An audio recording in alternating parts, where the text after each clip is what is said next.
Entreprendre, c'est bien, mais par où commencer?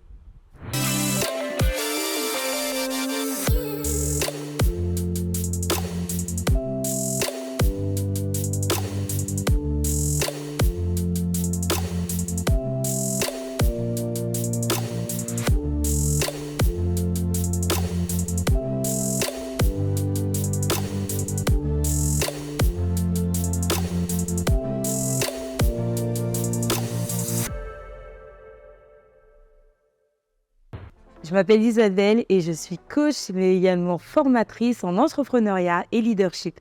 Aujourd'hui, on va parler du sujet de comment commencer. Par où commencer, devrais-je dire, lorsque tu souhaites entreprendre. Là, c'est une question à laquelle j'ai moi-même été confrontée et j'ai pas toujours fait les meilleurs choix. Je me souviens que quand je me suis lancée, j'étais encore étudiante et de là, à l'époque, on parlait beaucoup du statut de la micro-entreprise ou encore à l'époque, on disait surtout auto-entrepreneur. On disait, mais regarde, c'est facile, tu vas sur Internet, en quelques clics, tu peux devenir auto-entrepreneur. Et j'étais dans une dimension, une dynamique avec mon frère, mes cousins autour de moi. On me disait, mais l'entrepreneuriat, c'est génial par rapport au projet qu'on avait. Et de là, je me suis dit, bon, ben cool, je vais commencer par créer ce statut-là d'auto-entrepreneur. Et puis, les choses vont pouvoir se décanter facilement. Et donc, vient ce moment où je vais sur Internet, je crée mon statut, simple, rapide, gratuit. Quelques jours après, par courrier, je reçois les documents du RSI à l'époque qui me disaient, voilà, les statuts sont bien créés. Pour moi, c'était une première victoire. J'avais 0 client. Et je me disais, ben, c'est trop bien, j'ai enfin fait un premier pas vers le domaine vers lequel je voulais aller, qui était créer ma structure. Et puis de là, comme j'étais en alternance, je me suis dit, bon, ben, dès la fin de mon contrat, je vais pouvoir commencer à demander des aides auprès du Pôle emploi, à faire tout plein de démarches qui me permettront de démarrer mon activité en ayant quand même financièrement une certaine base. Et puis là, je me heurte à une réalité, c'est que je me suis lancée très rapidement dans la création de mon statut et je ne m'étais pas assez bien renseignée sur les conditions d'octroi des différentes aides. Et notamment, je voulais demander une aide à l'époque pour les créateurs et repreneurs d'entreprises. Et en fait, cette aide, elle était possible si toutefois, parce que quand après j'ai postulé en Pôle emploi, elle était possible pour les personnes qui n'avaient pas encore créé leur statut, qui se mettaient ensuite au chômage auprès du Pôle emploi et qui demandaient par la suite l'aide en question. Sauf que moi, j'avais fait les choses à l'envers. Mais ça, je ne le savais pas jusqu'au moment où j'ai fait ma demande. Et je me suis dit, mince, je suis passée à côté de la possibilité d'avoir un certain capital de départ, alors que, quand j'allais sur mon espace client, je voyais bien que j'avais des fonds à ma disposition, mais malheureusement, je ne pouvais pas les utiliser. Ça a été une première erreur d'ordre financier, d'ordre également, j'ai envie de dire, administrative, et elle m'a coûté simplement parce que je n'avais pas la connaissance. En soi, c'était des actions tellement simples, mais lorsque tu ne sais pas, tu es souvent sujet à différentes erreurs. Certaines sont rattrapables, d'autres non. Dans mon cas, je me suis dit, tant pis, je vais passer à côté des aides.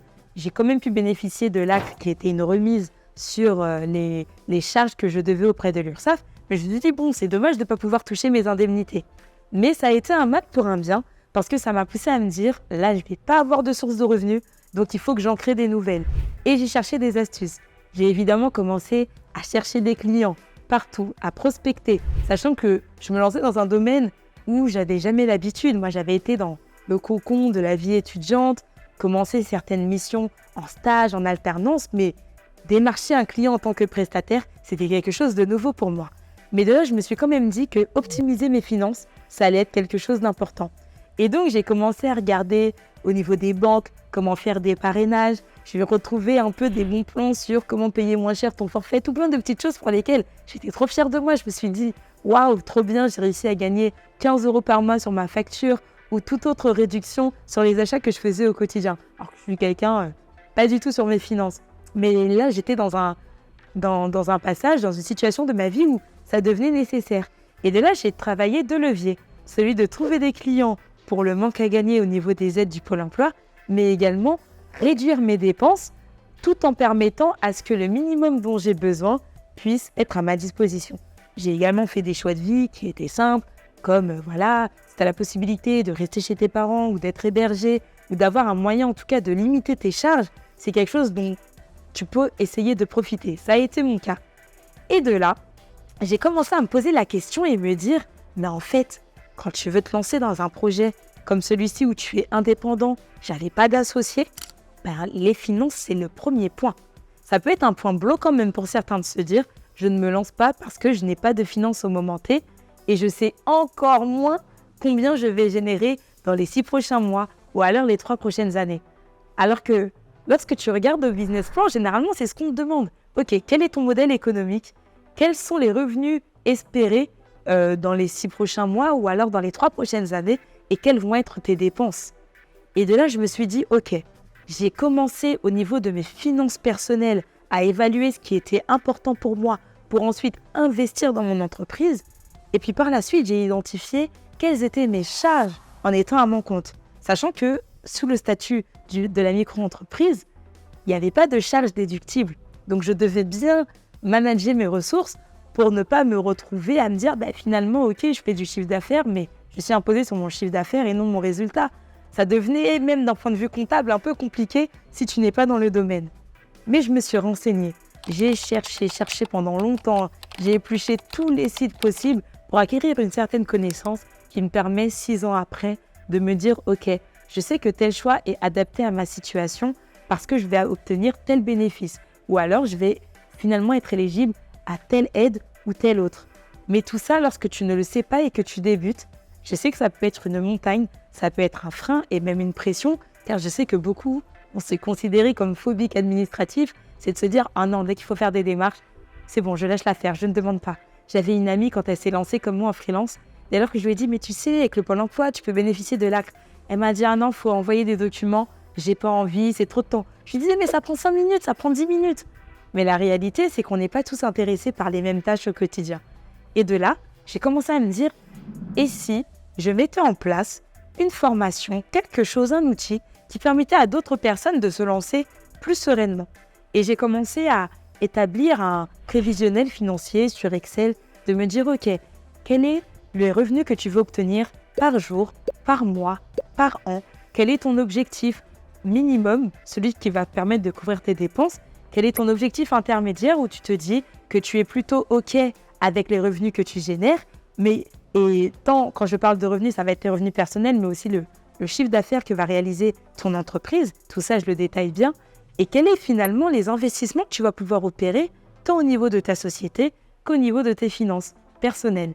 Et donc, j'ai commencé à réfléchir à tout plein de systèmes, tout plein de mécaniques, comment vendre en rapport avec ma personnalité, comment me focaliser sur des activités que j'aime faire, mais qui me permettent également de subvenir à mes besoins.